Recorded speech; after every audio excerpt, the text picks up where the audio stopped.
자, 저희가 어느새 벌써 5번째 시간이 되었습니다. 제가 원래 목표가 6장에서 7장을 나가는 거였는데 앞에 1, 2, 3장을 한꺼번에 나가는 바람에 좀 진도가 많이 나가게 됐죠. 책을 살펴보니 8장은 이미 저번 시간에 다룬 내용이 대부분이라서 의존성을 어떻게 처리하냐를 50피 기준으로 처리하고 있죠. 그래서 50피를 다룬 내용이 대부분이라 8장이 오히려 나가기가 애매하고요.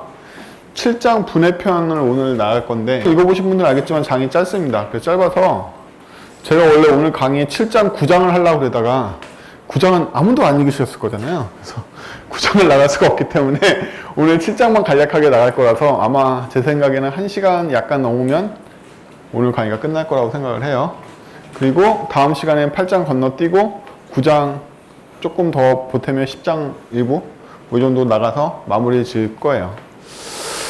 그 이후에 코드 스피치 84에서 나머지를 나갈지 안 나갈지 잘 모르겠는데 원래 어저께 토비님 방송에 영호님이 나가고 이런저런 얘기를 했었는데 이 책에서 제일 많이 신경 쓰고 본인이 예제 만들 때 고생했던 게 통신사 요금 그거 만드느라고 되게 고생을 많이 했다고 그러시더라고요. 그걸 다뤄줘야 되나 말아야 되나 고민하고 있어요.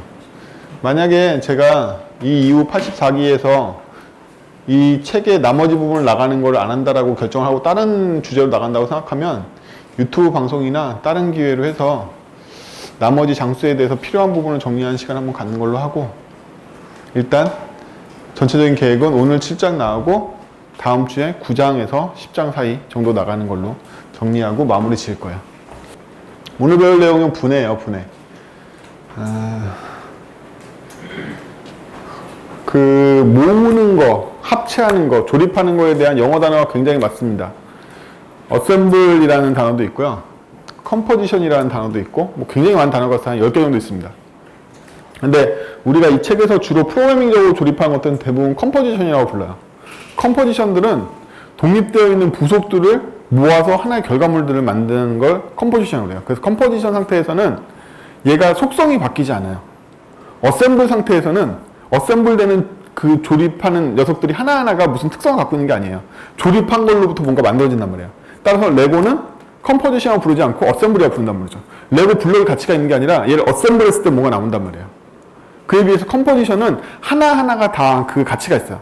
그래서 자동차는 어셈블 하는 게 아니라 컴포지션 하는 거란 말이에요. 엔진하고 트랜스미션하고 이렇게 컴포지션에서 만들어내는 거거든요. 소프트웨어에서 우리가 완성되어 있는 소프트웨어가 어셈블 상태로 만들어진 건지 컴포지션 상태로 만들어진 건지가 굉장히 중요합니다. 어셈블 상태로 만들었다는 얘기는 뭐냐면 얘한테 뭘 끼워 넣거나 분해하려고 그러면 다 망가진다는 얘기죠. 그쵸? 우리가 레고에서 부속을 적당히 빼내고 그냥 다 망가진단 말이에요. 그 차가 아니게 돼버리는 거죠. 레고 차가 아니게 되고 레고 집이 아니게 돼버린단 말이에요. 걔네들은 어셈블의 결과로만 그 결과가 나오기 때문에. 그에 비해서 자동차에서 트랜스미션을 드러내면 다른 트랜스미션을 집어넣으면 되겠죠. 타이어 빼냈으면 타이어 다시 끼우면 되고. 이게 컴포지션으로 되어 있기 때문에 그래요. 그럼 저희가 소프트웨어를 만든 결과물이 컴포지션이 잘 되어 있다는 얘기는 격리 수준이 잘 되어 있고 모듈화가 잘 되어 있다는 뜻이겠죠. 그에 비해서 그게 잘 안 되고 엉키고 성켜 있다면 어셈블 되어 있다는 얘기잖아요. 그럼 이 분해라는 단어를 보면 이 책에서 영어로 디컴포지션이라고 나온단 말이에요. 디컴포지션. 그렇다는 얘기는 이미 분해라는 단어를 쓸 자격이 있는 분들은 소프트웨어 만들 때 컴포지션 한 분들밖에 없겠죠. 그렇죠? 근데 소프트웨어를 디컴포지션을 통해서 각계격파를 만들어서 우리는 컴포지션을 하고 싶은 거예요.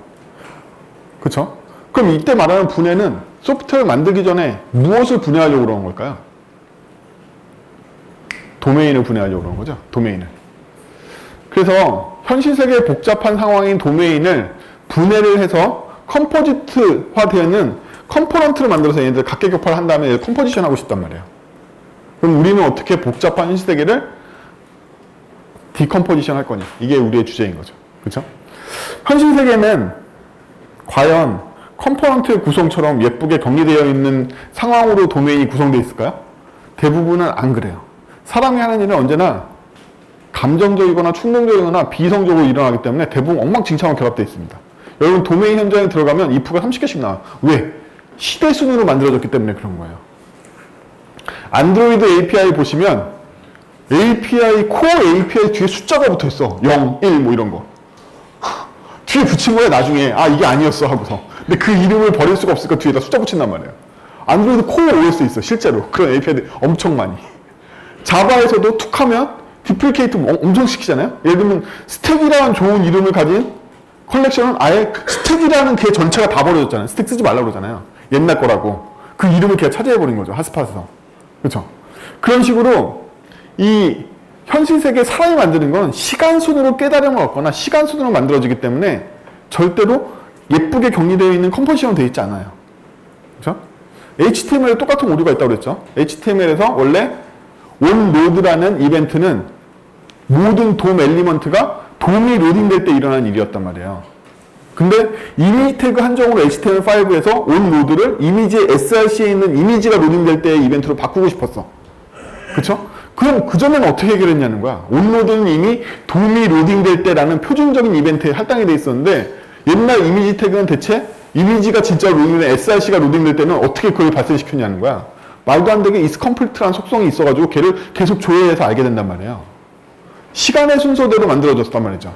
그러면 얘네들이 만약에 아름다운 추상화의 세계를 갖고 있다면 다른 애들도 아작스가 됐든 뭐가 됐든 로딩 시점에 isComplete를 다 쓰고 있었어야 될 거 아니야. 하지만 이미지 태그는 HTML 최초 발의될 때부터 있던 태그고 그 이후에 나와 있는 태그들은 나중에 만들어졌단 말이야. 나중에 만들어진 애들이 보기에는 아니 isComplete 이건 끔찍한 결정인데 이렇게 안 따른단 말이죠. 여러분들이 CSS 같은 거 배워보면 CSS 1.0, 2.0, 3.0이 추구하는 스타일이 완전히 달라요. 그런 것처럼 각 우리가 도메인을 정복해가는 과정은 시간의 순서대로 정복해가기 때문에 절대로 예쁘게 격리되어 있지 않고 엉망진창으로 섞여 있다는 거예요. 비논리적으로 돼 있어요. 그럼 우리는 그 비논리적인 상황을 어떻게 분석해서 분해를 해야지만 아름다운 소프트웨어를 만들 수 있을까? 이게 바로 분해에 처음 시작할 때 어려운 점이죠. 분해 안 해버리면 되잖아. 있는 그대로 받아들이면 되잖아.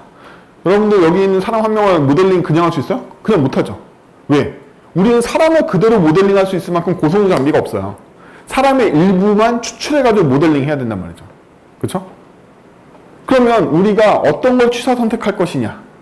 왜 취사 선택할 것이냐? 얘를 취사 선택한 게 다른 애를 취사 선택하고 어떤 관계를 맺을 건데 이런 문제들이 계속 생긴다는 거죠. 그래서 분해를 안 하면 복잡성 폭발, 이 책에서는 인지 과부하, 인지 초과 상태라고 얘기를 하고 있는데 보통 복잡성 폭발이라는 말 많이 쓰거든요. 어느 정도 복잡성이 터지면 그 다음부터 사람 머리로 이걸 이해할 수 없게 된다는 거예요. 정확하게 전에 한번 설명드렸죠. 여러분들 일반적인 두뇌, 여러분들 비하한 게 아니라 일반적인 두뇌에서 복잡성 폭발은 언제 생긴다? if가 2단계에 넘어가면 무조건 생겨요. 여러분들은 중첩 if 3단계를 감당할 수 없어요. 중첩 if 3단계를 감당하지 못한다는 얘기는 if 안에 A, and, B, and, C만 들어가도 감당할 수 없다는 얘기야. 3개니까. 혹은 for 안에 if가 있어도 이미 2단이야. for가 if이기 때문에. 그쵸? 여러분들은 3단이 넘어가는 if를 감당할 수 없단 말이에요. 유일하게 감당하려면 여러분들이 기계가 되는 수밖에 없어요. 기계가 된다는 얘기는 뭐냐면 여러분들이 진리표라는 걸 그려서 상황별로 나올 수 있는 모든 상태값의 조합수를 다 맞춘 표를 그려서 걔를 코딩을 그대로 옮기는 방법으로 이걸 정복할 수 있어요. 이런 미친놈들이 있어요. 여러분 부울린에서 배울 때 보면 부울린 진리표 만들어 그걸로 반도체 알고리즘 짜고 막 이런단 말이에요. 그때는 다 진리표 정복을 하는데 일반적으로 여러분들 코딩 짤 때 진리표 정복을 안 하시잖아요. 그렇죠? 그러면 감당할 수 없다는 거예요. if문의 이중 증첩 이상은. 그러면 if문을 감당할 수 없으니까 if의 경우의 수만큼 쪼개가지고 뭔가 다르게 만들어야겠어. 라는 게 분해의 시작이겠죠. 복잡성이 폭발하기 때문에.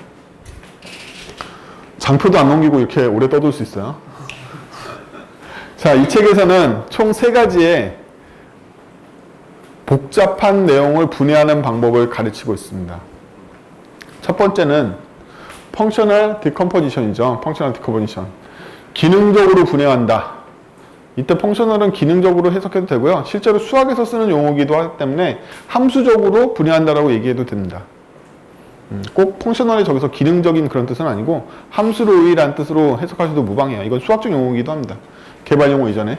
그래서 우리가 펑셔널 디컴포지션 쓸 때는 기능, 즉 액션, 즉 비헤비어, 어떤 행위, 어떤 알고리즘이 수행되는 명령 단위로 얘를 분해할 수 있다고 생각을 하는 거예요. A에서 B까지 실행한 다음에 C에서부터 D까지 실행할 수 있어. 이 얘기는 뭐냐면 플로우로 바라본다는 얘기예요.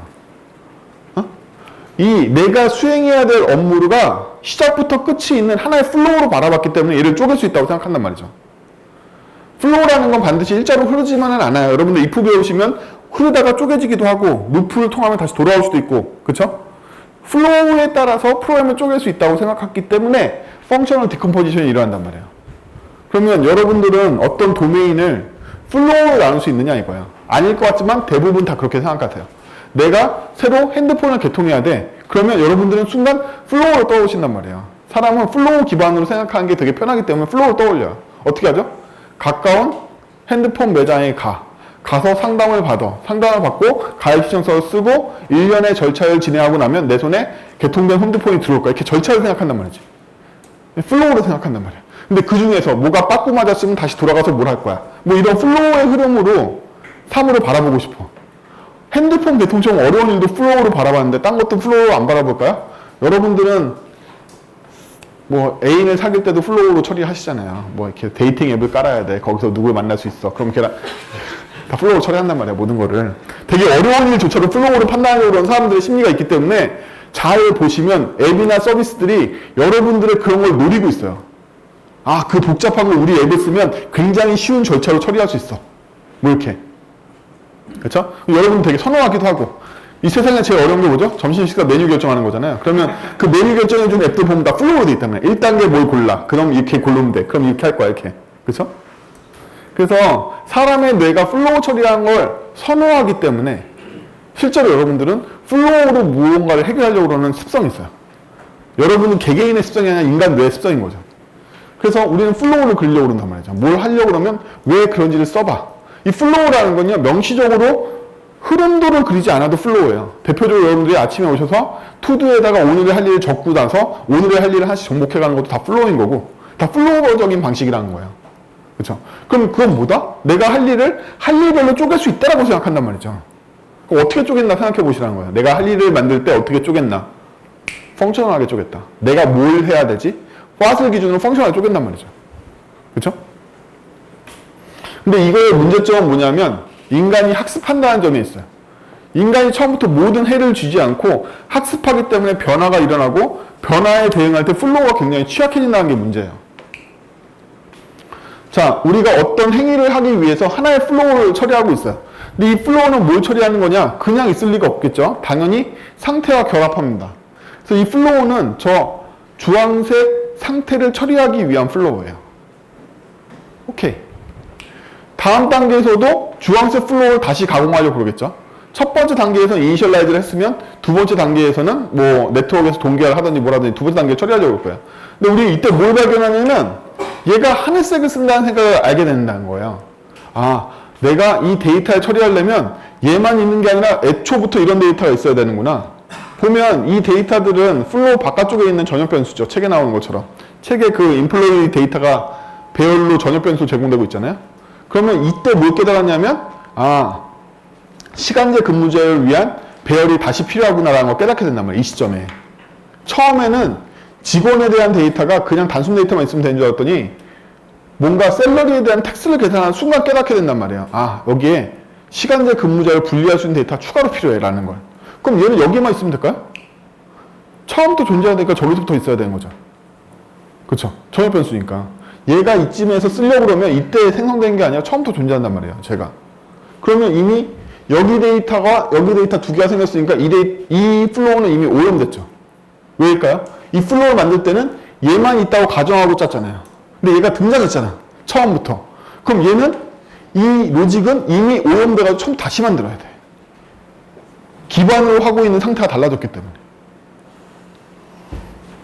자, 이 플로우를 처리하고 나니까 여기서 분기가 된다는 사실을 알았어요. 그래서 특정 조건 초록색에 따라서 얘만을 위한 처리를 하거나 얘만 위한 처리를 해야 된다는 사실을 알게 됐어.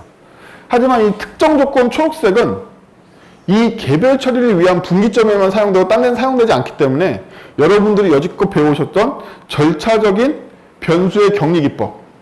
뭘까요? 변수의 유효 범위를 정하실 수가 있습니다. 그러면 우리는 지역 변수를 선언하든 인자로 함수로 격리를 시키든 아니면 중괄호를 통해서 블록 스코프를 주든 스코프라는 것들을 이용해서 변수의 격리를 시킬 수 있다는 거예요. 고작 우리가 절차적인 플로우에서 상태를 격리하는 방법은 스코프 정도밖에 없다는 거예요. 여러분이 쓸 수 있는 건 스코프밖에 없는 거야.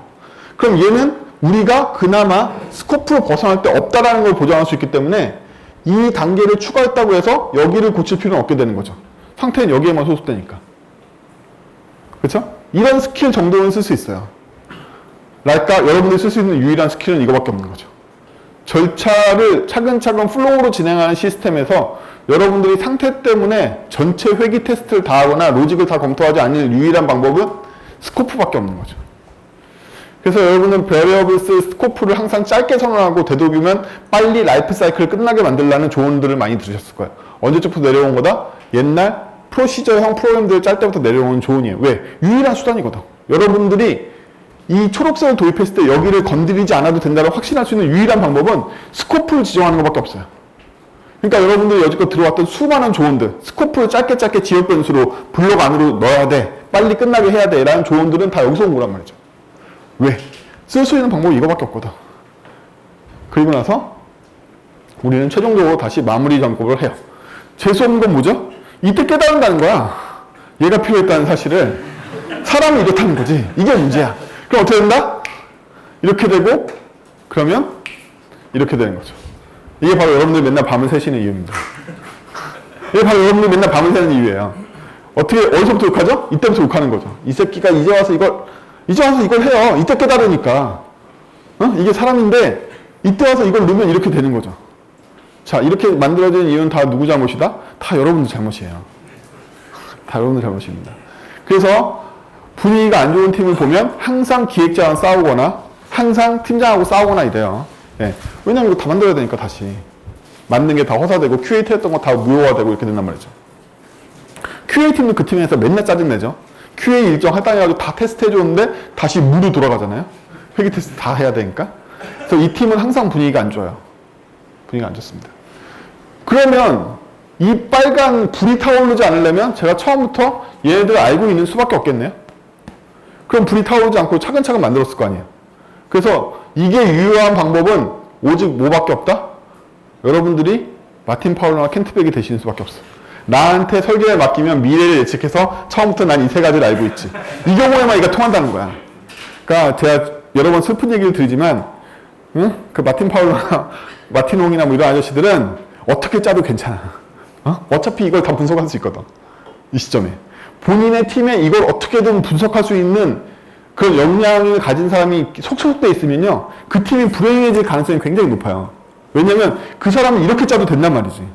그 사람한테 반박하기가 어려워. 프로그램 잘 넣거든. 오류도 없고. 그리고 파악하기도 굉장히 쉽게 돼 있거든. 왜? 그 사람 역량이 뛰어나서 한 번에 이걸 파악했기 때문에 그런 거야. 그죠? 그래서 그 정도로 업무 파악 능력이 좋은 사람, 경력이 많은 사람이 팀에 껴있으면 팀에 독이 될 가능성이 굉장히 높아요. 그 사람 매치든 대치든 아무렇게나 짜거든요. 무조건 돌아. 그걸 일명 팀에 켄트백 말고 누가 있다? 제프딘이 있는 거야. 팀에 제프딘이 있으면 안 돼. 구글 개발자 아시죠? 그 사람이 있으면 안 된단 말이지. 그 사람이 있으면 아무렇게나 짠단 말이에요. 그게 문제야. 제가 이게 농담을 하는 얘기가 아니라 실제로 게임 회사에 가시면 뭐 옛날 핸드폰 핸드폰에 돌아가는 C로 만든 게임 시절부터 야구 게임 만든 개발자가 와가지고 난 안드로이드 다 C로 짤 건데 C로 그냥 1년을 짜면 잘 돌아. 그래서 NDK에 물려주는 C로 포팅해가지고 짜서 잘 돌고 막 런칭되고 이런단 말이에요. 그 팀에 가면. 그 팀에 가서 OOP 하자고 그러면 바보 되는 거야. 함석자로 봐봐. 왜? 그냥 C로 일자로 짜면 되는데? 일자로 짜, 애가. 잘 돌아. 그런 거란 거예요. 현실을 되게 많이 일어납니다. 여러분들이 지금 웹에 다니는 회사에서는 웹에서 회사들이 원하는 서비스가 워낙 다양하게 생겼기 때문에 기존의 분석 능력들이 무효화되는 경우가 많단 말이에요. 나는 여지껏 게시판 열심히 만들었는데 갑자기 쇼핑몰 만들지. 그럼 무효화되잖아. 나의 도메인 파악 능력이. 서비스가 굉장히 다양하기 때문에 여러분들이 웹에 관련된 회사를 다니면 서비스에 관련된 회사를 다니면 쉽게 무력화되지만 게임 회사 같이 도메인이 일정한 서비스 센터에 다니시면 이런 애들이 꼭 있어요. 이미 그 도메인 동네를 굉장히 잘 파악하고 있는 애들이 있단 말이에요. 걔네들은 되치나 매치나 제일 쉬운 걸 짜요. 얘가 제일 쉽겠죠. 걔한테는. 왜? 코드 양이 제일 적어요. 이 플로우 형태의 코드가 자기가 짜야 될 코드 양이 제일 적단 말이에요. 필요한 만큼만 짜기 때문에. 이상적이죠. 요거 세 개 중에 얘만 다루는 코드를 짜는데 이거 세 개가 다 있다는 상태에서 얘만 다루는 코드를 짰으니까 딱 이 코드는 컴팩트하게 얘만 다루고 나머지 부작용 없게 짤 거예요. 그놈은. 그쵸? 여기도 마찬가지. 하늘색 얘만 딱 다루고 빨간색은 배제하는 코드를 짰을 거란 말이지. 굉장히 잘 도겠죠. 여기도 마찬가지. 스코프 딱 격리해가지고 딱딱 로직 맞게 딱 짜니까 코드의 양으로 이게 제일 적어. 우리는 이렇게 짤 수 없다는 게 문제인 거지. 이렇게 짤 수 있는 필드에 있는 전문가들은 다 이렇게 짜보려고 그러는 습성들이 있단 말이에요. 이게 여러분들을 굉장히 현실 세계에서 힘들게 합니다. 이 사람이 있는 회사에 가면 굉장히 어려워져요. 나머지 개발론이나 설계론이 하나도 안 먹혀. 그러면 그 사람은 어떻게 하냐면 혼자서 이걸 다 만들어요. 왜냐하면 다 만들 수 있어요, 실제로. 이게 코드 양이 적기 때문에 원래는 6사람이 달라붙어야 되는 코드 양인데 코드 양 자체가 적은 구조로 되어 있기 때문에 혼자 감당하게 돼버리는 거예요. 걔는 더 많이 분석하고 더 많이 알게 되고 혼자 이렇게 짜버린단 말이죠. 그럼 혼자 이걸 다 해야 되니까 더 짧은 코드로 짜려고 그러고 더 플로우로 짜려고 그런단 말이지. 나중에 이 플로우 코드가 기계에 가까워져, 그러면 점점. 진짜예요. 점점 더 짧아지는 거야, 걔는 코드가. 딴 사람들은 절대 알아먹을 수도 없고 도메인 파악도 안 돼, 이렇게 되겠죠. 그래서 저는 오너잖아요. 저는 주변에 그렇게 도메인에 특화돼가지고 굉장히 고도의 도메인 능력을 갖고 플로우 짤 수 있는 능력까지 올라가 버린 사람들을 대부분 새로운 도메인에 배치해야 된다고 보는 입장이에요. 너는 야구 게임 하나 기깔나게 만드네. 넌 앞으로 게임 지원 웹 서비스나 만들어봐. 그냥 보내야 돼. 그래 정신 차리고 OP 한단 말이지. 이게 아니었구나 이러면서. 근데 회사에서 그 사람을 놓기가 굉장히 어렵겠죠. 걔 두면 1년에 야구 게임 6개씩 쏟아져 나와. 걔를 놓기가 굉장히 힘들다면. 돈 버는 이 황금거리니까 걔를 놓기가 굉장히 힘들어요. 근데 회사에서 걔를 놔주지 않으면 걔 빼놓고 나머지는 다 도망가겠죠. 못 해먹겠다 이러고서. 물론 다 도망가도 걔가 돈을 벌어준 게 더 크긴 하겠지만 슬프게도 그런 거지만 어쨌든 그렇다는 거야. 팀 문화에는 굉장히 안 좋다는 거예요. 그래서 회사에 이 일이 자주 일어나는 조직이 있고 안 일어나는 조직이 있는데 안 일어나는 조직들은 대부분 도메인이 복잡하거나 다양하게 서비스 양상이 일어나는 데서는 이 일을 못하는데 게임을 비롯해서 많은 도메인에서는 이게 가능합니다. 이직하실 때 오늘 이제 수업이 짧으니까 제가 잡사를 몇 개 할게요. 이직하실 때 도메인이 확실한 회사에 이직하실 때는 항상 이 문제를 고려하셔야 돼요. 이런 거 있죠. 15년째 회계 솔루션을 만들고 있습니다. 이런 회사 가면 이렇게 된단 말이에요. 이렇게 돼요, 진짜로. 저희는 오피스만 10년간 만들었는데요. 우리는 인사 노무 시스템만 20년간 만들었는데 가면 다 이렇게 돼 있단 말이에요. OOP고 도입할 생각 자체가 안 되는 거죠. 왜? 너무 확실해. 도메인 파악한 게 너무 확실해. 어떠한 구조도 도입 안 하려고 그래. 이렇게 짜는 게 제일 짧고 회사에 가장 돈을 많이 버니까.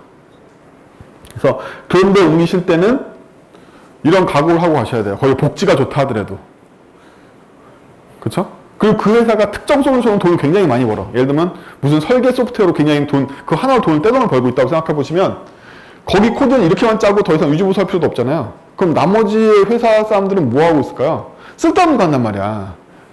맨날 무슨 회사의 단체 정신교육 같은 거 받으러 간다든지 오너가 맨날 무슨 철학적인 얘기를 하고 있다든지 이런 거 한단 말이죠. 그러니까 그런 안정적이고 오래된 솔루션을 갖고 있는 회사는 항상 조심하셔야 돼요. 이직하실 때. 본 부분 나오지만 굉장히 괴롭다. 가보시면. 아무튼 플로우는 이런 문제가 생깁니다. 여기에 깨달으면 얘 다 불타오른단 말이에요. 맨날 야근하게 만들어. 그래서 이게 나쁘다라고 확정 지어서 얘기할 수 있는 거예요. 여러분 제프딘이 아니니까. 제프딘은요 빨간색이 나와서 저거 새로 짜도 하루 만에 짜니까 괜찮아요. 이게 안 되잖아. 책에서 두 번째로 얘기하는 건 추상 데이터 타입이라는 걸 얘기해요. ADT라고 얘기하고 있죠. Abstract Data Type이라고 얘기하고 있는데 얘네들은 어떻게 일어나는지 봅시다. 일단 추상 데이터 타입부터는 데이터를 기준으로 세상을 바라본단 말이에요. 아까까지는 절차와 절차에 필요한 데이터를 깨달아가는 과정이었죠. 플로우의 시스템에서는 내가 뭐 할지를 보고 뭐 할지에 해당되는 데이터를 떠올리게 돼 있단 말이에요, 사람이. 그러다 보니까 마지막에 떠오르는 거야. 마지막에 아차, 내가 결국에 이걸 완성하려면 뚝배기가 필요한 거였구나 하고 그때 깨달은 거야. 그러면 여지껏 냄비에다 만들었던 이 계란찜이 뭐냐고 다 망가진 거지. 뚝배기가 처음부터 필요했으니까. 그쵸? 그럼 그 앞에 있는 절차는 다 끝난 거고 다시 마트 가서 뚝배기 사는 것부터 시작해야 된단 말이에요. 제가 얼마 전에 백종원의 뚝배기 계란찜을 봐가지고 어쨌든 그렇단 말이야. 그런 것처럼 절차를 지향하고 있는 데는 그 행위를 통해서 데이터를 유출하기 때문에 나중에 깨달은 경우가 굉장히 많아서 앞의 과정이 다 무시된단 말이에요. 그래서 그거에 대해서 리스코프 치화 원칙을 얘기한 리스코프 아저씨가 리스코프 치화 원칙을 얘기하기 전에는 객체지향이 제대로 발달되어 있지 않은 시대였단 말이에요. 책에도 나오지만, 책에 그것까지 안 나오나? 아무튼 이 아저씨는 지금 우리가 보기에는 나쁜 방법이지만 그 당시에는 거의 혁명적인 데이터 기반의 알고리즘을 구현한 걸 논문으로 냈단 말이죠. 그래서 이 사람은 뭘 할지를 보고 뭘 할지 데이터를 수급하려고 그러지 마. 일단 데이터가 뭔지부터 바라봐. 그러면 시간제 근무가 아니라 급여를 받고 있는 데이터가 직원들이 있다고 생각한다면 얘한테 내가 해야 될 일들이 있을 거란 말이에요. 이렇게. 그러면 뭐 셀러리를 계산해, 텍스를 계산해, 뭘 해봐. 뭐 이런 해야 될 일들을 데이터에 맞춰서 함수를 만들다 보면 우리가 이걸 관찰해 갈 수 있다는 거예요. 이렇게. 데이터에 따라서 할 일들이 만들어진다는 사실을 알 수 있어요. 이건 어디서 온 거냐면 C 프로그래밍을 해보시면 이렇게 생겼단 말이에요. 구조체의 포인터를 받는 함수들을 시리즈로 만들게 돼 있단 말이에요. 객체지향 대신에. 응? 구조체를 하나 선언하고 구조체의 포인터를 받는 그 구조체형 함수들을 만들어가게 돼 있단 말이죠. 여기서 뭘 깨달아야 되냐면 그거가 중요한 게 아니라 하늘색을 사용하는 함수 시리즈가 있고 주황색을 사용하는 함수 시리즈가 있다는 게 중요한 게 아니라 니네들이 눈이 좋으면 어느 날 이걸 발견하게 될 거야. 즉, 이 함수는 하는 일은 비슷해. 하지만 데이터가 얘가 오든 어쨌든 얘가 하려는 일은 비슷한데 데이터가 다른 거야. 데이터가 약간씩 다르긴 하지만 얘가 하려는 일이 비슷하다는 공통점을 이쪽에서 알아낼 수 있다는 거예요. 예를 들면 텍스의 계산, 세금의 계산이라는 건 얘가 정규직이든 시간제든 아니면 뭐 다른 고용제든 간에 텍스를 계산한다는 점에서는 비슷해. 단지 데이터가 있기 때문에 데이터마다 약간 차이가 있을 뿐이야. 따라서 차이점을 어디서 인식하냐면 데이터 모양에 대한 차이점을 인식하고 해야 될 일의 공통점을 인식할 수 있느냐. 이게 문제라는 거야. 이러한 시각으로 바꾸라는 거야. 플로우를 볼 때 그렇게 바라보지 말고 일단 6개의 플로우를 도출한 건 도출한다 쳐도 플로우 간의 공통점이 데이터의 차이만 있고 플로우 간의 공통점을 발견할 수 있느냐 없느냐의 문제로 보라는 거죠.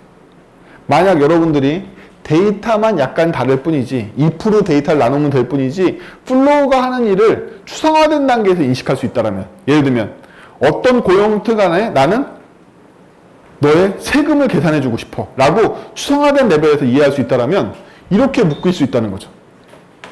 그럼 여기에 if문만 있으면 어떤 데이터를 넣어도 텍스를 계산해주는 함수를 만들 수 있겠네요.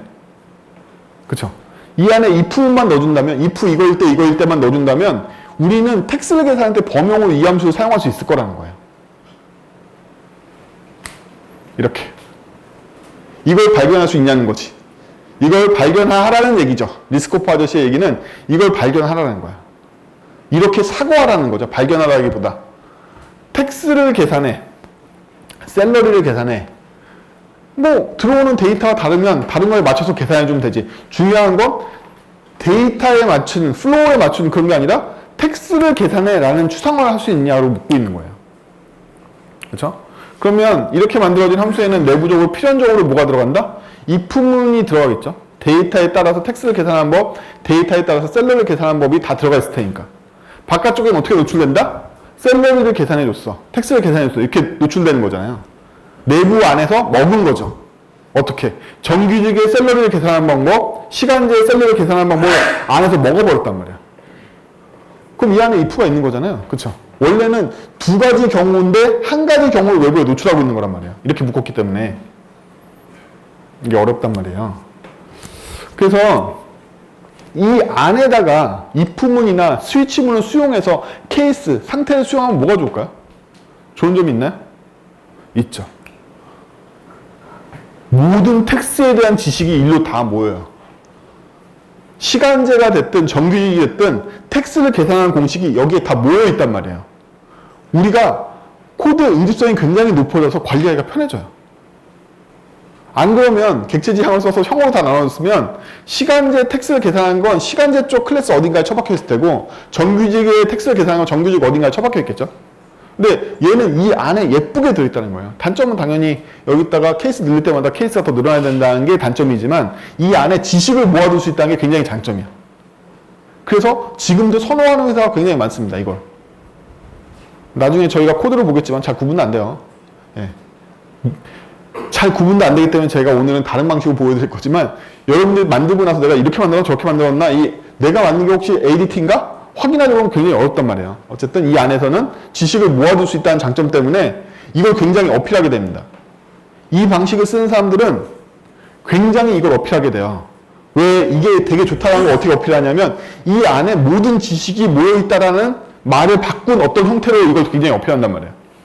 그럼 우리는 외부에다가 뭘 노출하고 싶다? 외부에다가 이걸 하나의 형으로 노출하고 싶어요. 하나의 형으로. 그러면 이제 우리는 하늘색이 필요한 경우, 주황색이 필요한 경우, 빨간색이 필요한 경우를 전부 다 그냥 퉁쳐서 이 네모라고 얘기를 하자는 거예요. 그럼 우리는 네모에 있는 메소드만 호출하면 내부의 상태를 감췄기 때문에 외부에는 결과값이 이쁘게 나올 거란 말이죠.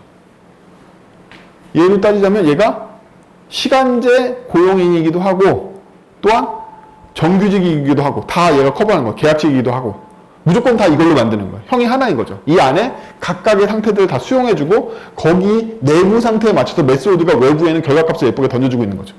그래서 이걸로 보면 인플로이라는 형 하나밖에 없는 거죠. 그렇죠? 인플로이 별 특성은 안에 다 감춘 거예요. 이렇게 생각하면 고도 추상화가 된 거네요. 오히려. 그렇죠? 바깥쪽에서는 아무런 지식이 없이 인플로이만 인식하는 거고 내부의 복잡한 걸 안으로 감췄네? 되게 좋은 얘기 같잖아요.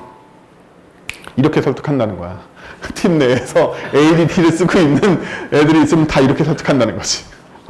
이게 고도로 추상화된 거라서 니네는 그냥 인플로이만 쓰면 알아서 다 해줄 거야. 인플로이의 그냥 메소드 모처럼 알아서 다 해. 내부의 복잡한 건 내가 다 감춰놨어. 이렇게 얘기를 한다는 거예요. 단점은 뭐죠? 단점 볼까요? 일단 장점을 보죠.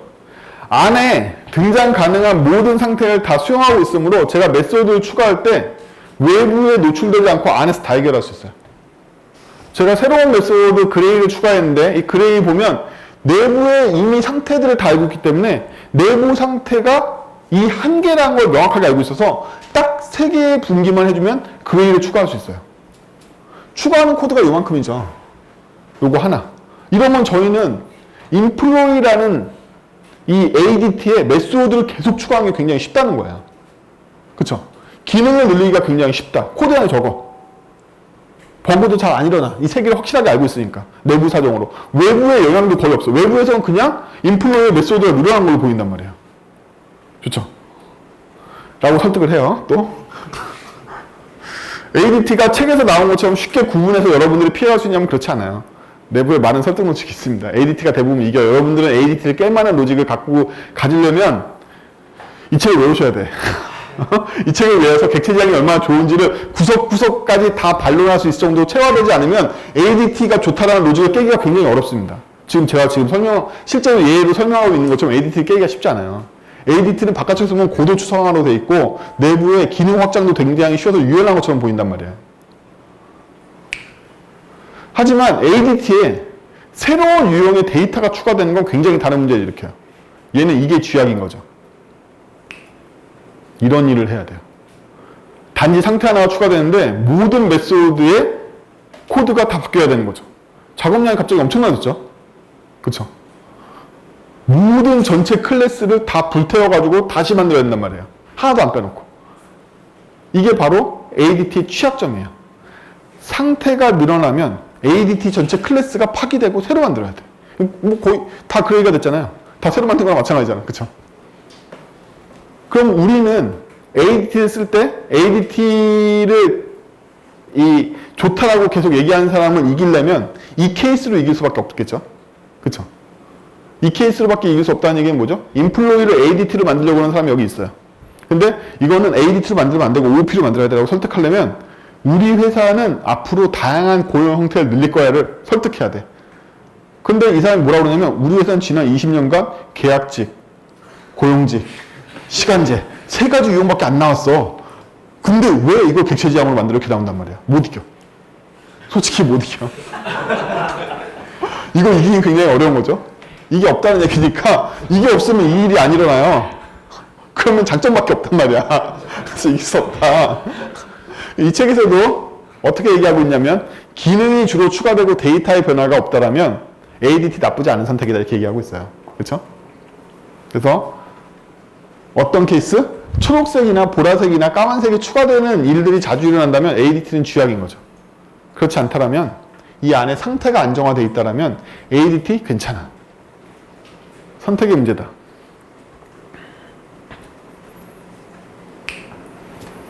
하지만 저번 시간에 배웠던 리스코프 치환 원칙의 D, 혼자 떨렁 있는 기능, 제가 기능을 추가했는데 얘는 해당 사항이 초록색밖에 없는 기능을 추가해야 돼요. 그쵸? 이 기능을 만드는 경우에는 얘도 해답은 될 수 없어요.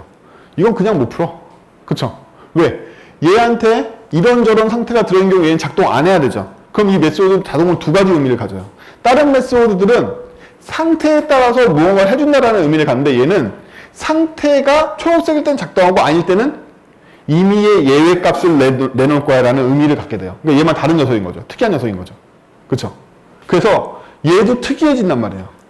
ADT로 만든다고 이 D의 문제를 해결할 수 있진 않아요. 얘도 특이해진다. 왜? 딴 애들은 상태에 맞는 값이 나와 라는 컨텍스트를 유지하는 데 비해서 얘는 초록색이면 결과를 내주지만 초록색이 아니면 결과를 못 내줘 라는 전혀 다른 이질적인 컨텍스트를 갖게 된단 말이에요. 제가 이렇게 써놔서 그렇지 ADT의 추가적인 문제들이 이제 발견되기 시작하시죠? 뭐지? 하늘색, 주황색 전용 메소드를 여기다 추가하는 문제. 그러면 걔는 어떤 컨텍스트 같다? 하늘색, 주황색인 경우에는 값을 출력하지만 아닌 경우에는 난 모르겠어 라는 컨텍스트를 갖게 돼서 얘네들하고도 또 다른 이종이 나오죠. 즉 ADT가 성립하는 경우는 언제밖에 없다? 두 가지를 만족했을 때. 상태가 더 이상 확장되지 않고 경우의 수가 확정됐으면 두 번째는 뭐다? 안에 소속되어 있는 모든 메소드가 모든 상태에 해당되는 결과값을 도출할 수 있을 때만 ADT가 바른 근거를 가져. 설령 상태 세 가지가 고정되어 있거나 네 가지가 고정되어 있다 하더라도 이런 애들이 안에 소속되어 있는 이상은 ADT를 쓰기는 굉장히 어려워진다. 사람이 메소드의 종류를 구분해서 컨텍스트를 다르게 가져가야 되기 때문에. 하지만 실질적으로 이 메소드를 호출할 때 여러분들은 내부에 초록색이 상태로 되어 있는지 빨간색이 상태로 되어 있는지 모르시죠. 은닉되어 있으니까. 근데 이것 때문에 노출된 거죠. 얘가 너를 리턴하면 아, 이 새끼는 초록색이 아니구나. 얘가 너를 아닌 걸 리턴하면 아, 이 새끼 안에 감췄지만 난 널 초록색인 걸 알았어. 이렇게 할 거 아니에요. 알자마자 여러분은 바로 어뷰징을 한다. 아, 이 새끼는 초록색으로 볼 수 있어. 인스턴스 오브 드레이 쓸 거란 말이지. 얘는 이 안에 감췄지만 이거를 여러분들은 실제 메소드로 사용하지 않고 뭘 사용한다? 디텍팅으로 사용한단 말이죠. 얘는 초록색으로 간주해야지 라고 바로 쓴단 말이에요. 그렇죠? 그래서 ADT가 안정적으로 동작하려면 두 가지가 만족된다. 모든 메소드가 가용한 상태 전체를 커버하는 메소드들만 구성을 해야 돼. 두 번째로는 상태가 확정돼야 돼. 이 두 가지를 만족하지 않으면 언제나 ADT는 다 실패해요. 그럼에도 불구하고 ADT를 이렇게 쓰는 회사가 있어. 왜? 전체 구성원이 이 경우에 대해서 알고 있는 거야. 악마들이 알고 있는 거죠. 거기 가면 굉장히 괴롭습니다. 야, 그거는 원래 초록색일 때만 작동하는 건데 왜 이런 개소리 한단 말이야, 걔들이. 힘들다. 거기 가면 힘들어. 저런 다 그래. 자기만 바보 된 것 같아. 아니, 그게 아니라 어떻게 메소드를 그렇게만 안 통한단 말이지. 그래서 거기 가면 안 돼. 알겠죠? ADT. ADT의 장단점은 좀 아시겠죠? 언제 써야 되는지도. 그래서 결과적으로 얘기하자면 굉장히 제한적입니다. ADT가 통용되는 분야는 굉장히 제한적이에요. 우리가 그레이 메소드를 늘려갈 때도 이렇게 되지 않고 이렇게 되리라는 법이 별로 없어요. 이렇게 되거나 이럴 가능성이 굉장히 높단 말이에요. 여기 추가할 때. 그쵸? 그래서 추가할 수는 있지만 기능을 추가하는 게 용이하다고 책에도 써있지만 사실은 그렇지 않다. 이 컨텍스트에 맞춰져서 기능을 추가한다는 건 쉽지 않은 일이에요. 그렇기 때문에 ADT는 대부분 다 ADT로 만들어진 형이 도입되면 대부분 다 프로그램 깨먹어. 왜? 클라이언트 층에서 그 컨텍스트 전환을 이해하기가 굉장히 어렵기 때문이죠.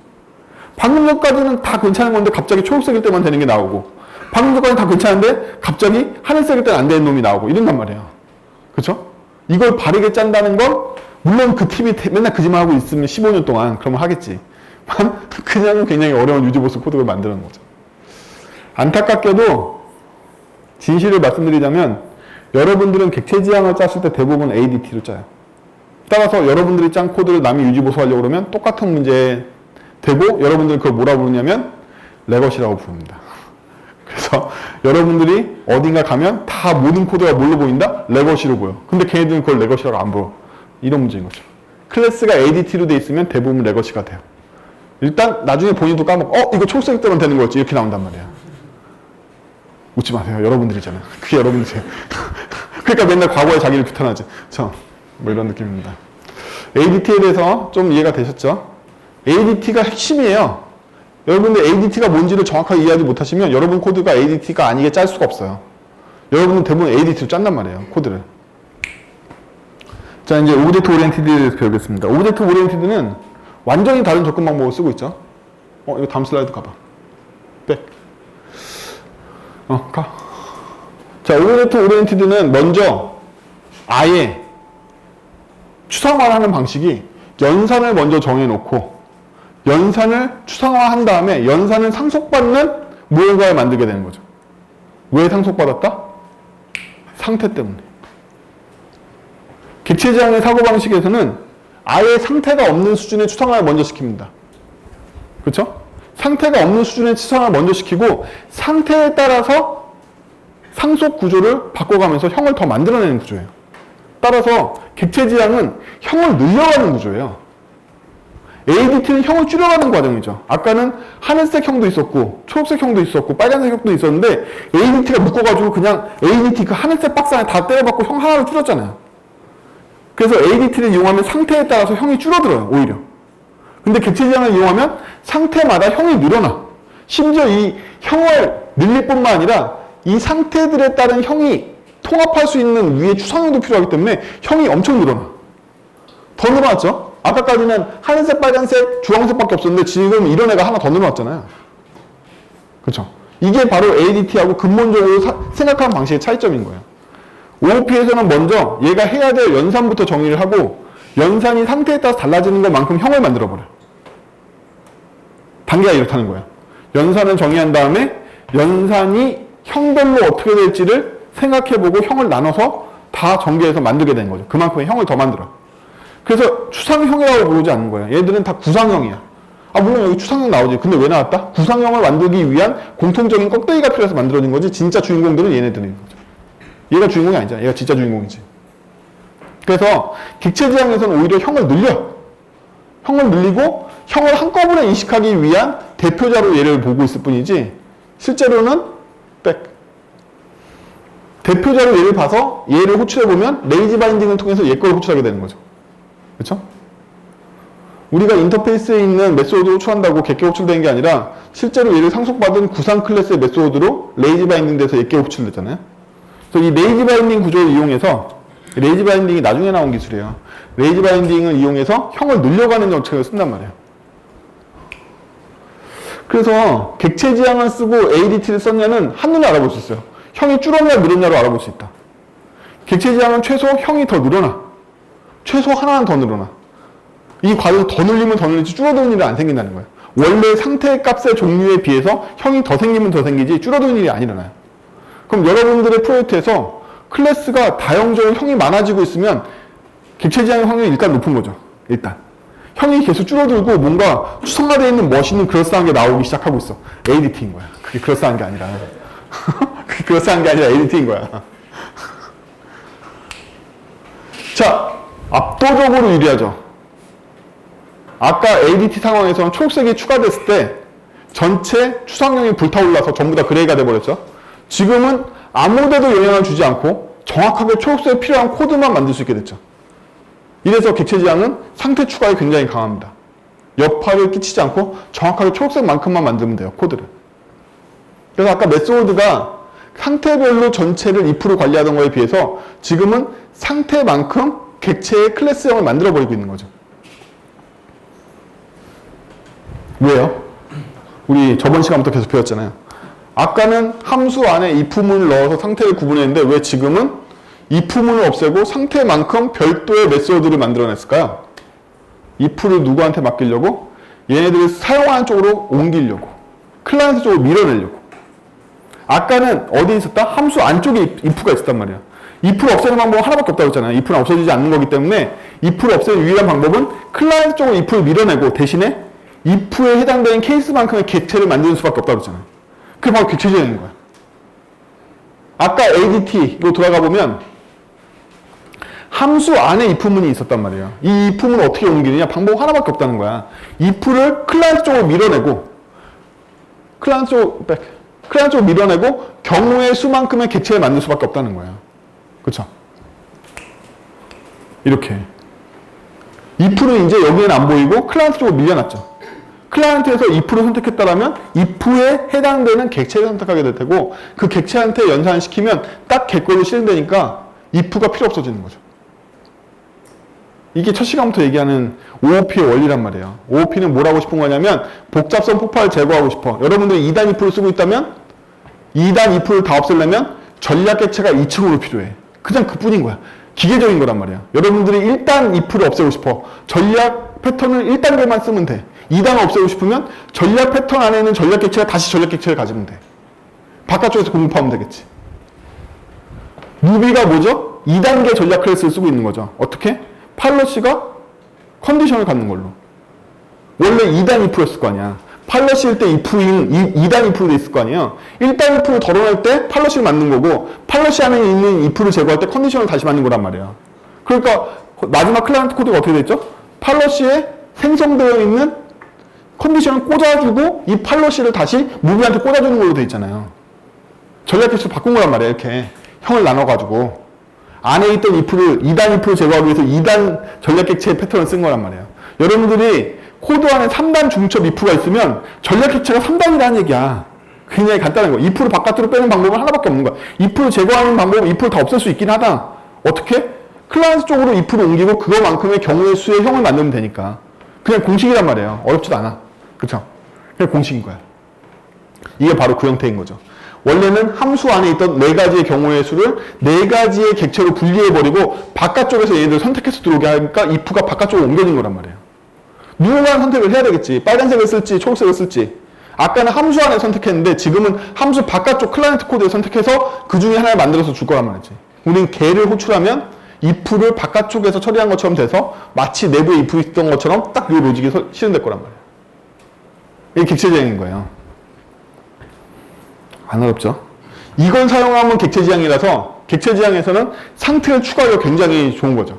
아, 우리는 자율근무제 직원도 앞으로 추가될 거고 자율 출퇴근해서 시간제를 마음대로 쓰는 애도 투자하고 뭐 자택에서 근무하는 애도 추가할 거야. 이런 회사라면 ADT를 쓰면 끝장나는 거죠. 그렇죠? 객체지향 갔어야 되는 거죠. 그렇죠? 그래서 항상 회사에서 보면 오너 2세나 젊은 피들이 와가지고 어쩌고저쩌고 얘기하면 노인네들 싸우는 거야. 우린 그런 거 안 한다. 아니다. 이거 안 하면 회사 망한다. 뭐 이렇게 돼가지고 뭐 그런 거죠. 그래서 오너 2세가 이기면 회사 시스템이 이제 객체지향 바뀌고 계속 구닥다리 노인네들이 있으면 C로 되어 있는 시스템이 계속 가는 거고 그런 거예요. 자, 그래서 객체지향의 장점은 여기서 명확하게 나타나죠. 상태가 추가할 때 굉장히 강하다. 나머지의 회귀 테스트가 일어나지 않으니까. 근데요, 객체지향은 이게 문제야. 기능을 추가하면 다 같이 불타. 이게 문제죠. 그래서 기능을 추가할 때 굉장한 비용이 들어요. 그래서 여러분들이 객체지향을 사용할 때 가장 위험한 게 뭐냐 하면 성급한 추상화인 거예요. 그래서 성급한 추상화가 굉장히 위험한 거예요. 성급한 추상화를 사용하면 이 일 때문에 기존에 했던 일이 모두 다 무효화되기 때문에 다시 밤을 새고 새로 만들어야 돼요. 그렇죠? 성급한 추상화가 가장 위험합니다. 객체지향에서는. 그래서 객체지향에서 이 추상화가 제대로 되어 있지 않은 동안 함부로 상태를 늘려가시면 안 돼요.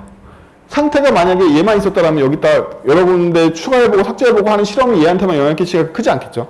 근데 여러분들이 클래스 벌써 150개 만든 다음에 이거 하면 이제 끝장나는 거잖아요. 성급한 추상화라는 건 추상화를 한 번에 여러분들이 캔트백도 아닌데 어떻게 잘해. 추상화를 하면서 계속 바뀐단 말이에요. 성급한 추상화는 건 정확한 어떤 의미냐면 네가 너무 빨리 이 클래스를 만들어봤어. 더 생각해보고 만들어. 이런 뜻이 아니야. 추가하고 삭제하는 일은 초반에 자주 일어나고 깨달음이 이르기 전에는 구상 클래스를 함부로 늘리지 말라는 뜻이에요.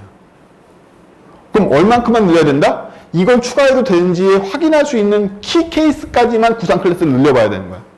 더 많이 늘리면 여파가 너무 많아서 수강할 수 없게 된단 말이에요. 그래서 성급한 추상화를 피하는 방법은 추상화를 계속 반복해서 정교하게 만들어가는 과정 중에 케이스를 확인할 수 있는 애들만 구상 클래스를 만들라는 뜻인 거예요. 나중에 확장하고. 그래서 자바에서는 이걸 언어적으로 규제할 수 있는 방법이 없고 다른 언어는 대부분 없는데 코틀린 같은 경우에 실드 클래스라는 게 지원돼서 실드 클래스에서 상속 범위를 정확하게 한정지어서 얘까지만 상속되는 구상 클래스를 범위를 한정지을 수가 있어요. 그렇게 지원되는 언어들도 있거든요. 그런 지원되는 언어들을 사용하면 성급한 추상화에 의해서 클래스가 폭발적으로 구성 클래스가 만들어진 걸 처음에 막고서 시작할 수가 있죠. 그래서 코틀린 쓰시는 분은 되게 좋은 습관 중에 하나가 미리 실드 클래스로 상속 범위를 막아놓고 제한적으로 상속시키다가 나중에 실드를 풀어주는 방법도 되게 좋아요. 지금은 풀 때가 아니구나 하고 안 풀어주다가. 여기도 리스코프 치환원칙에 의해서 D가 생성됐을 때 문제는 똑같습니다. 얘를 인식할 수 있는 방법이 없죠. 외부에 얘로 퉁치는 이상은 이 메소드는 존재하지 않기 때문에 얘를 인식할 수 있는 방법은 없어요. 하지만 인식하는 방법은 저번 시간에 배웠죠. 제네릭을 이용하는 방법이라든지. 여러분들 저번 시간에 배우신 거에서 제가 약간 까먹고 말씀 안 드린 게 하나 있는데, 제네릭만 이 문제를 해결할 수 있는 건 아니에요. 언어마다 이 문제를 해결할 수 있는 다양한 해법들이 존재합니다. 6가지 이상 존재해요. 제가 쓰는 것만 해도. 단지 제네릭도 그 중에 해법 중에 하나일 뿐이에요. 제네릭을 통해서 외부 쪽에 클라이언트 쪽으로 구현을 미루는 것도 방법 중에 하나인 거지, 제네릭 외적으로도 이 문제를 해결할 수 있는 기법들은 굉장히 많이 있습니다. 그래서 머릿속에 제네릭만 이 문제를 해결할 수 있는 방법이라고 생각하지 마시고 다른 방법도 많이 있으니까, 이거 무슨 키워드로 찾아야 되지? 제가 나중에 키워드 생각나면 말씀드릴게요. 이게 해결하는 방법 굉장히 많이 있어요. 제네릭 외에도. 저번 시간에 그냥 제네릭 케이스만 보여드린 거예요. 자, 그래서 1시간만 한다는데 벌써 1시간 갔네. 30분 가겠다. 우리는 이번 시간에 뭐 할 거냐면 개발자의 세계 ADT 버전을 만들 건데요. 어떻게 만들 거냐면 기껏 OOP로 만든 걸 ADT로 옮겨서 ADT를 만들 거예요. 그럼 여러분들은 객체 지향과 ADT의 차이를 아시게 되겠죠? 왜냐하면 여러분들은 습관적으로 ADT를 만들고 계시기 때문에 ADT를 객체 지향으로 바꾸는 훈련을 하셔야 되는 건 맞지만 본인이 짠 게 ADT인지를 인식할 수 없기 때문에 어떻게 해서 ADT가 탄생하는지 역으로 보는 게 훨씬 더 효과적이에요. ADT는요, 거의 현실에서 쓸 수 없어요.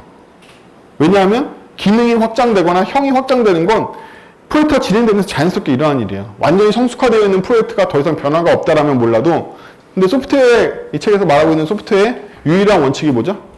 헤드 퍼스트 디자인 패턴에도 나옵니다. 유일한 원칙은 뭐냐면 모든 소프트웨어는 변한다라는 원칙이란 말이에요. 변하지 않는 소프트웨어는 없다. 그렇게 생각하면 ADT는 쓸 수 없는 거죠, 사실은. 그렇죠? 그게 행동적으로 변하든 아니면 상태적으로 변하든 변하니까 뭐가 변해도 ADT는 취약하단 말이에요. 자, 이런 거 짰었죠. 객체 지향을 통해서 코드의 변화를 형의 변화로 나눠버리고 있죠. 우리가 아까 봤던 것처럼. 객체 지향은 이렇게 형이 불어난다.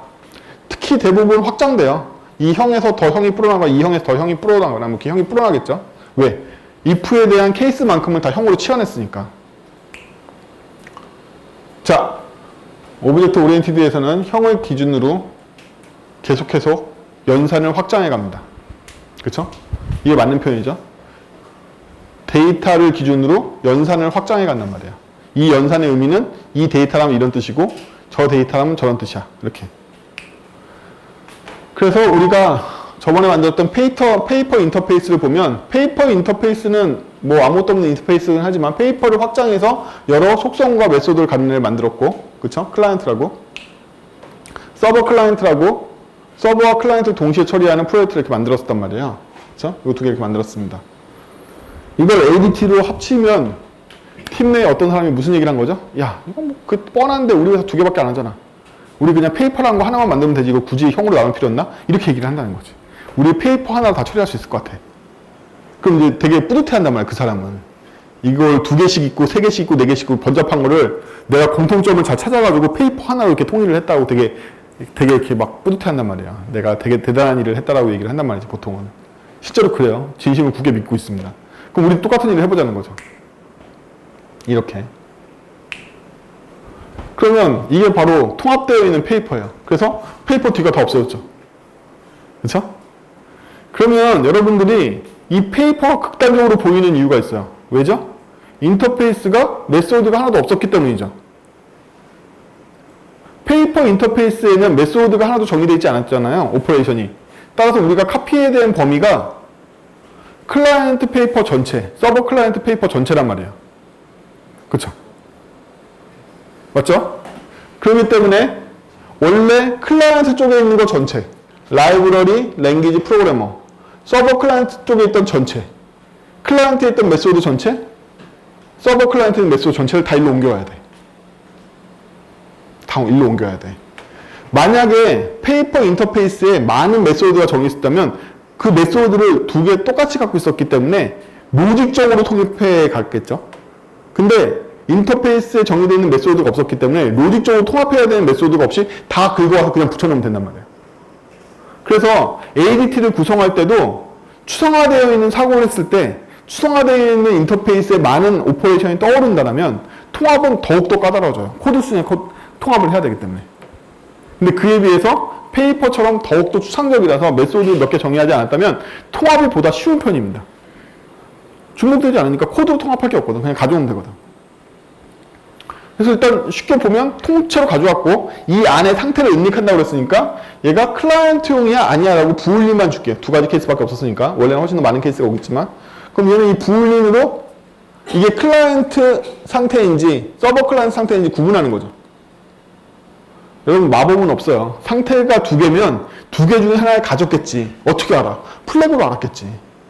무슨 마법이 있겠어. 이 안에 해당되는 모든 상태를 다 소유할 수 있게만 만들어 놓고 플래그에 따라서 분기를 하려고 그러겠지.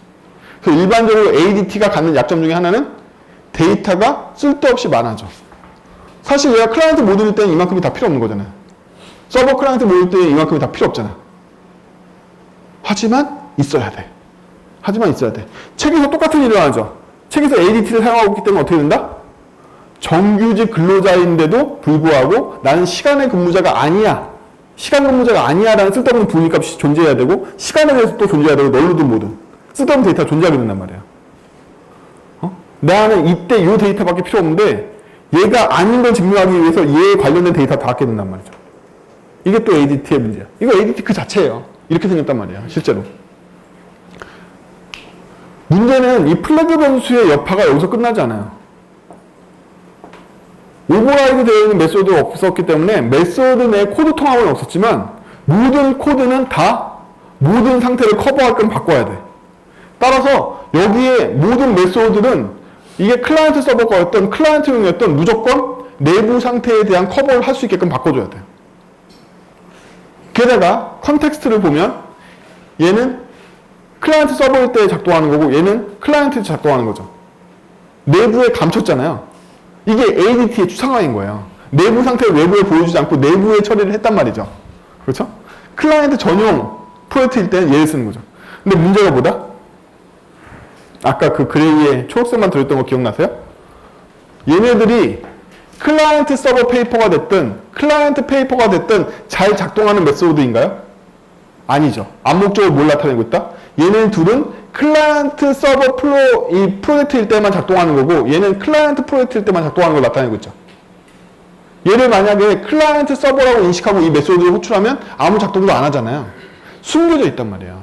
내부 상태가 숨겨져 있기 때문에 이 메소드가 언제 사용하는 건지를 외워서 아는 수밖에 없다. 코드로 표현이 안 돼. 얘네 둘은 내부 상태가 클라이언트 서버일 때만 작동하는 거고 얘는 내부 상태가 클라이언트 때만 작동하는데 그게 외부에 표출이 되지 않고 그냥 추상 메소드 나간단 말이야. ADT에서는. 그럼 우리는 이때 컨텍스트를 어떻게 인식해야 되냐는 거야. 그러면 처음 들어온 사람은 어떻게 인식하죠? 클라이언트 서버 프로젝트라고 생각했지만 셋 프로그램만 호출할 수도 있는 거 아니야. 이러면 안 되는데 이때는 꼭 이렇게 호출해야 되는데 이 이름 보면 그냥 호출할 수도 있을 것 같거든. 그걸 어떻게 한다? 팀 내에서 이 코드를 다 까서 지식으로 알고 있는 수밖에 없는 거예요. 이걸 뭐라고 부르냐면 난리지라고 부르지 않고 노하우라고 부릅니다. 노하우라고 부릅니다. 노하우 난리지는 굉장히 달라요. 여러분들 뭐 예를 들면 어떤 현상은 안드로이드 버전이 24일 때만 일어나 뭐 이런 거 다 노하우란 말이에요. 난리지가 아니라 노하우로 바뀐단 말이에요. 얘들이. 노하우는 유일한 정보 방법이 코드를 까는 것밖에 없어요. 난리지가 아니기 때문에 체계적으로 습득할 수 없기 때문에 얘는 다 코드를 깔아서 알아야 돼요.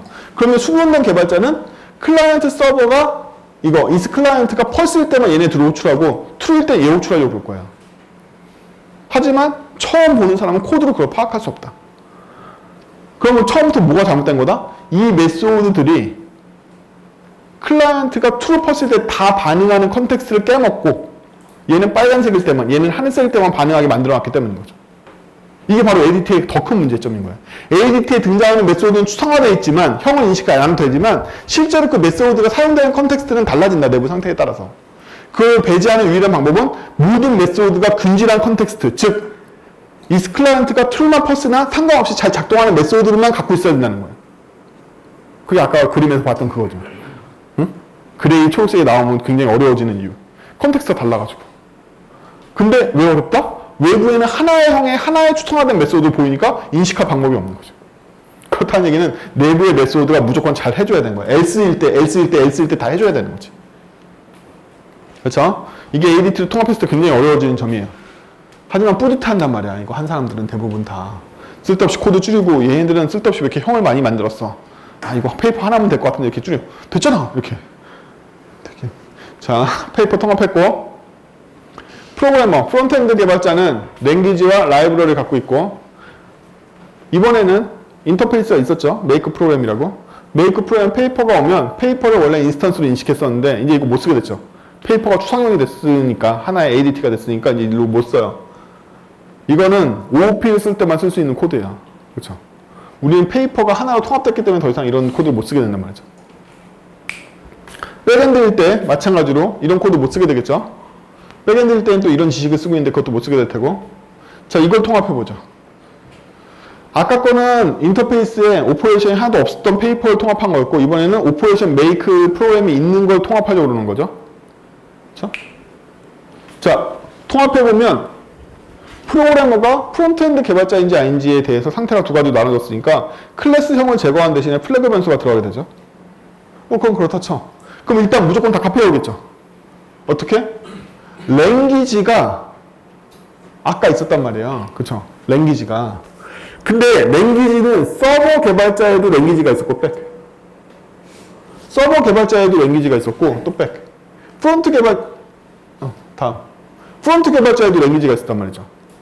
그래서 오퍼레이션이 아닌 코드를 통합할 때 첫 번째로 일어나는 문제가 뭐냐면 이름 충돌이라는 게 일어납니다. 이름 충돌이 일어나요. 그래서 이름 충돌이 일어나면 이름 해소부터 해줘야 돼요. 근데 이름을 건드렸다는 얘기는 여기 코드 다 건드려야 된다는 얘기네. 그쵸? 그래서 여러분들은 클래스 안에 있는 프라이빗 변수기 때문에 믿고서 어떤 이름을 사용한다? 가장 좋은 이름을 쓴단 말이에요. 가장 좋은 이름은 뭘까요? 일반 명사로 가장 떠올리기 쉬운 명사를 여러분들은 대부분 고르신단 말이에요. 그러면 그럴수록 통합할 때는 무조건 충돌 나겠죠. 이게 랭귀지처럼 좋은 이름을 쓰고 있는데 통합할 때 충돌 안 나는 게 웃기는 거지. 그렇죠? 이 라이브러리도 굉장히 위험한 이름이죠. 서버 쪽도 라이브러리 도입하면 충돌하는 거죠. 그래서 클래스 이름 정하는 규칙이 갑자기 ADT로 통합할 때는 큰 문제를 일으켜요. 그럼 여러분들은 어떻게 이름을 줘야 돼? 나는 ADT로 통합될지도 모르니까 이름을 항상 길고 나쁘게 줘야 되나? 뭐 이런 문제가 생기겠죠. 실제로 생깁니다. 통합하면 이제 랭귀지를 더 큰 이름을 쓸 수 없게 되는 거죠. 프론트엔드 랭귀지와 백엔드 랭귀지로 나눠서 써야 되는 거죠. 나쁜 이름을 써야 돼요. 좋은 이름을 쓸 수 없다. 통합하려면. 왜? 얘가 더 많은 상태를 갖게 됐으니까. 그 전까지는 하늘색만 갖고 있었기 때문에 하늘색 안에 충돌하지 않는 이름이 있으면 되지만 이제 하늘색, 빨간색, 주황색 뭐 다 갖고 있잖아요. 여기서 충돌하지 않는 이름을 골라야 되니까 이름을 길게 쓸 수밖에 없는 거예요. 그래서 이름도 나빠지죠, 점점. 네. 그래서 라이브러리도 미래의 충돌을 대비해서 라기보다 랭귀지가 이미 2단계로 추상화가 넘어갔죠. 무슨 단계? 랭귀지라는 변수명을 쓸 때는 보다 더 큰 추상화 범위의 이름을 쓰고 있었잖아요. 여러분들 추상할 때 굉장히 중요한 게 뭐냐면 추상화 레이어라는 거예요. 어떤 추상화는 굉장히 크게 추상화를 하고 어떤 추상화는 굉장히 작게 추상화를 하면 추상화 단계가 안 맞아서 사람들이 같은 라인에서 인식할 수 없게 된단 말이죠. 추상화할 때 제일 중요한 건 추상화 레이어를 맞춰주는 거예요. 예를 들면 제가 이 사람은 남자 이렇게 추상하고 이 사람은 백엔드 개발자 이러면 이게 맞냐고. 안 맞잖아. 추상화 단계가 안 맞는 거죠. 그렇죠? 이쪽을 백엔드 개발자로 했으면 이쪽은 프론트엔드 개발자 정도로 추상화를 해야지 맞을 거 아니에요. 그렇죠?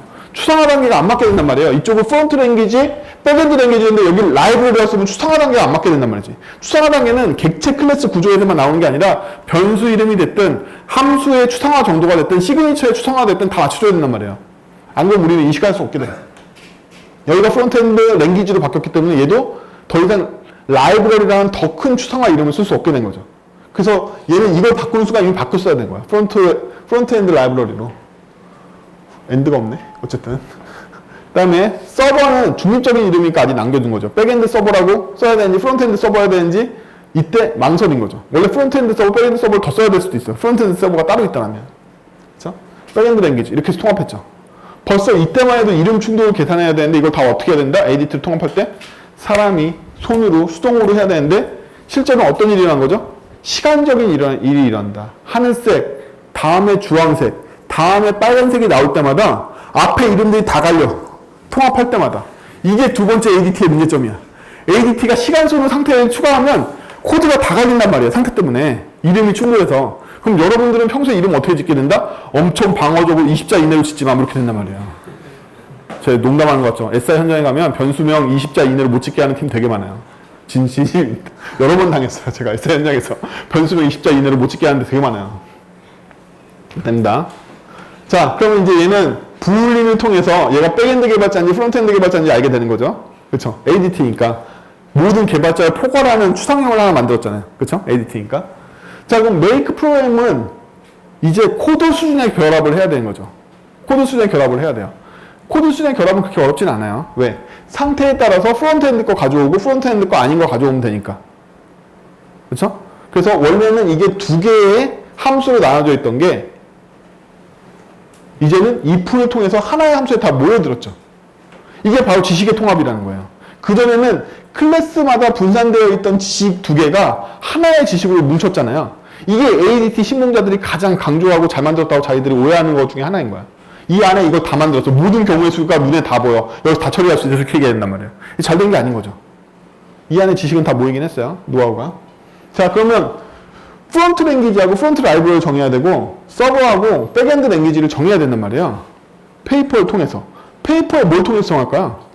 페이퍼에 뭘 통하는 게 아니라 얘는 철저하게 ADT이기 때문에 형의 다양성을 쓸 수 없는 건 같은 컨텍스트를 가져. 이 말이 어려우니까 더 설명할게요. 프로그래머가 이미 ADT죠. 그럼 여러분들은 페이퍼가 우우픽을 기대하세요? 페이퍼도 ADT겠죠.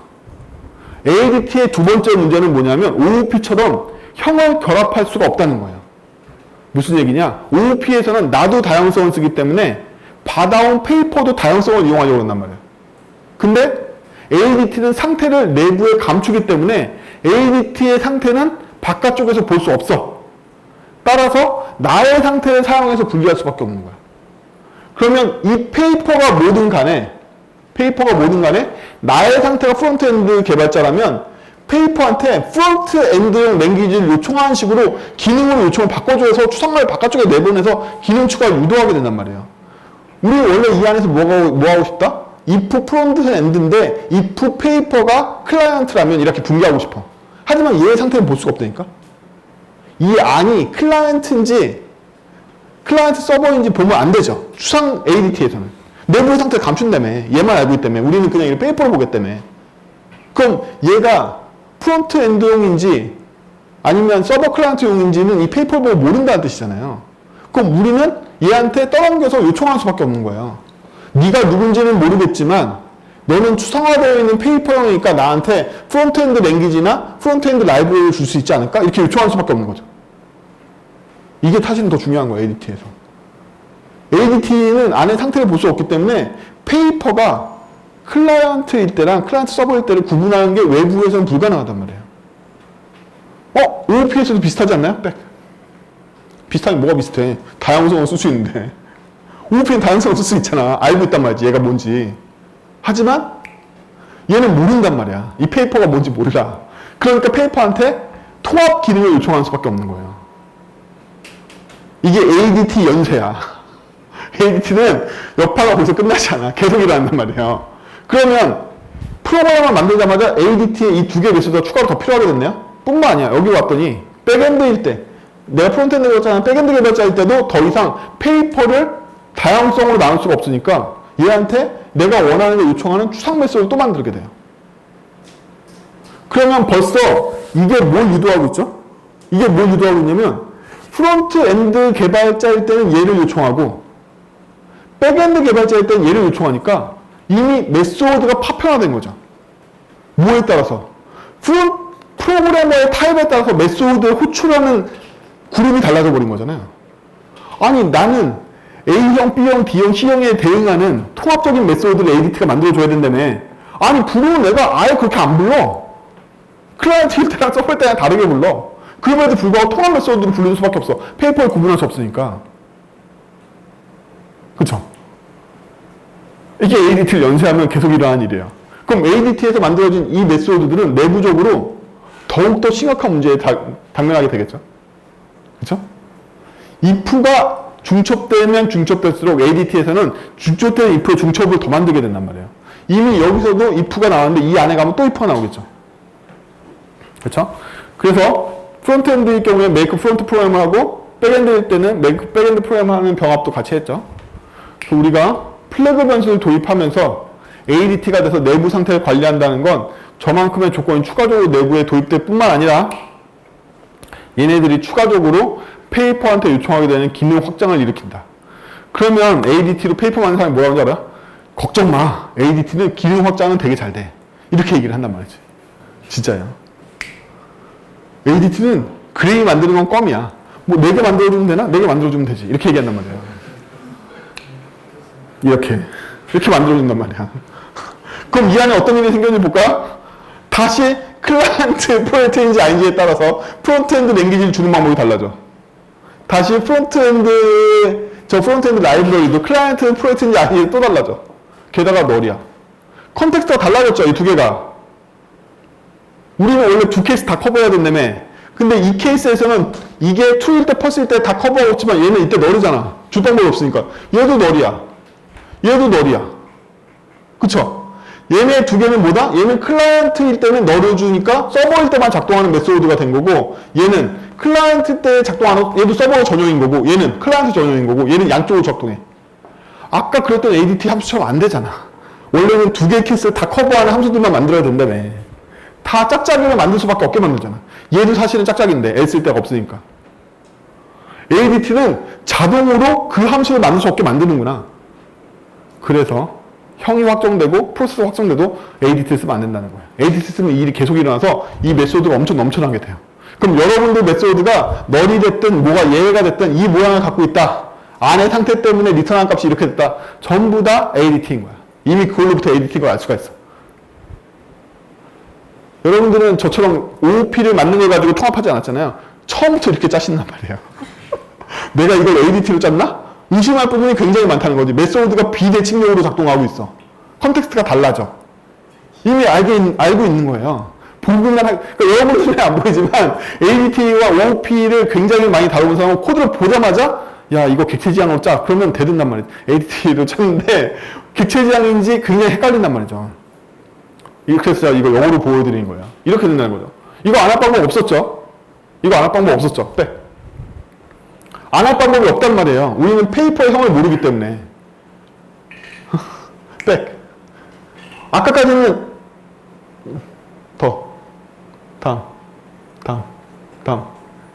다음 그래 해봐. 이거 페이퍼지? 네. 해봐. 더 가. 프로그래머까지 가자. 프로그래머에서는 얘를 판별할 수가 있었지. 그쵸?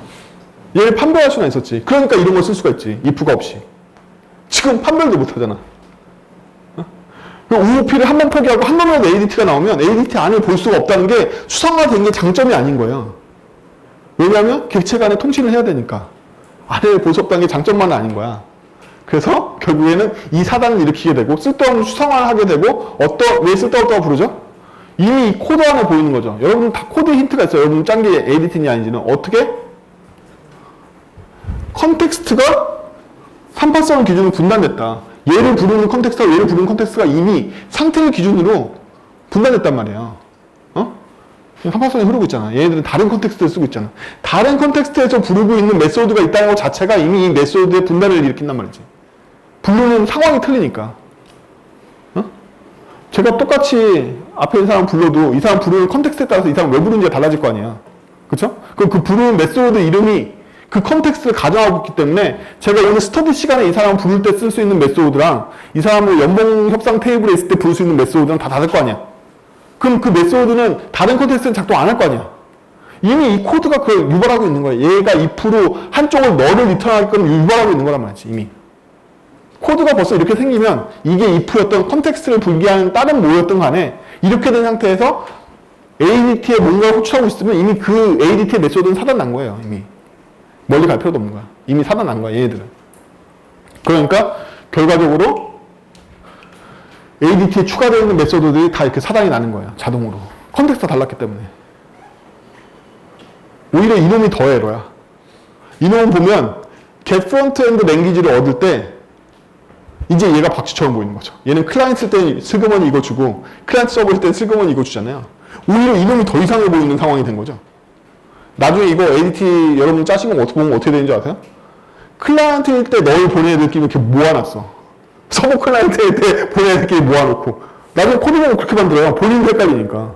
그 다음에 어떻게 하는 줄 아세요? 메소드 이름에 is 클라이언트라는 로고가 붙어있는 이름을 다 바꿔. 거기까지 바꾼단 말이에요. 본인이 컨텍스트가 감당이 안 되니까 메소드 이름에 다 박아버리는 거야. 야, 이거 클라이언트 전용은 다 클라이언트 붙여라. 서버 클라이언트 다 쓰는 건 서버 클라이언트가 뒤에 붙여놔. 이름이 다 붙어있어. 여러분들 얘기죠. 여러분 오늘 가서 여러분 짜식 클래스 봐봐요. 다 그렇게 돼 있단 말이에요. 메소드 이름을 보고. 그쵸? 다 ADT라서 그런 거예요. 그래서 ADT를 회피하는 거는 이 예에서 보면 알겠지만 처음부터 이렇게 짜고 ADT를 회피하는 게 쉽지 않아요.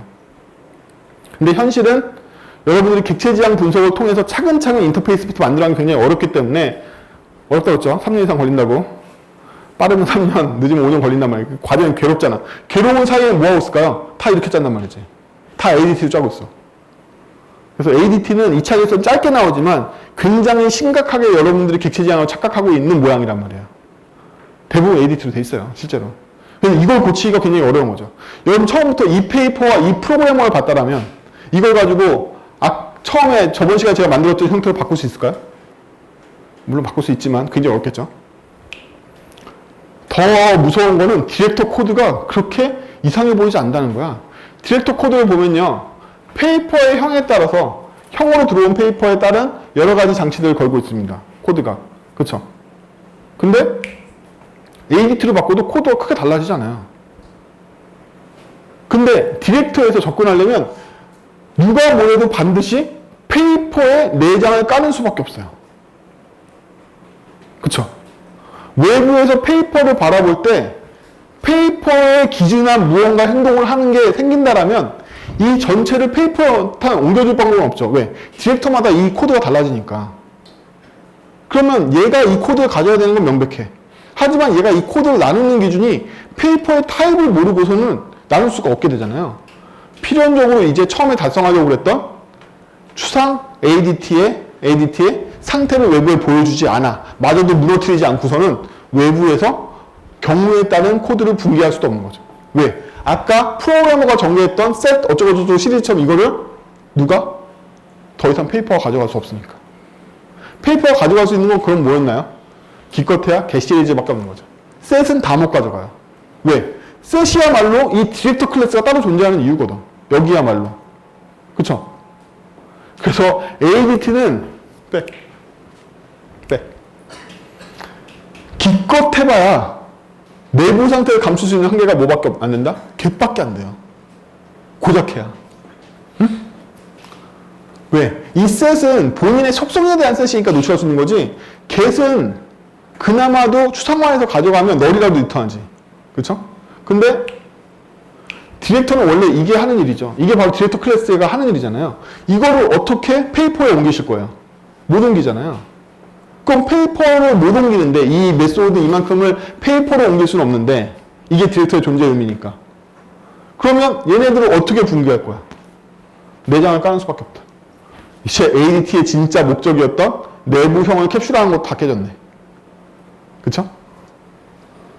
이게 ADT의 결말이에요. 그래서 내부에서 ADT를 쓰면 추상화되어 있을 것 같지만 ADT를 활용한 컨텍스트 위에서 뭔가 작동하는 세터를 만들면 ADT의 내장은 다 까지게 된다. 자동으로. 무서운 거죠? 그래서 오늘은 뭘 배운 거냐면 여러분들이 객체 지향이라고 많이 착각하시는 ADT가 실제로는 어떤 문제를 어떻게 일으키는지를 거꾸로 살펴본 거예요. 그러면 나중에 교환 보시고 이 교환으로부터 거꾸로 되돌아가서 객체 지향을 바꾸실 수 있으면 괜찮은 거죠. 그렇죠? 그게 더 훌륭히 되실 거예요. 장담하건대 여러분들이 아니더라도 팀 내에는 ADT 코드가 만연해 있을 겁니다. OOP가 어렵기 때문에. 그래서 ADT 코드를 OOP로 바꾸는 이유는 여러 가지가 있지만 ADT의 폐단이 뭔지를 지금 설명드렸잖아요.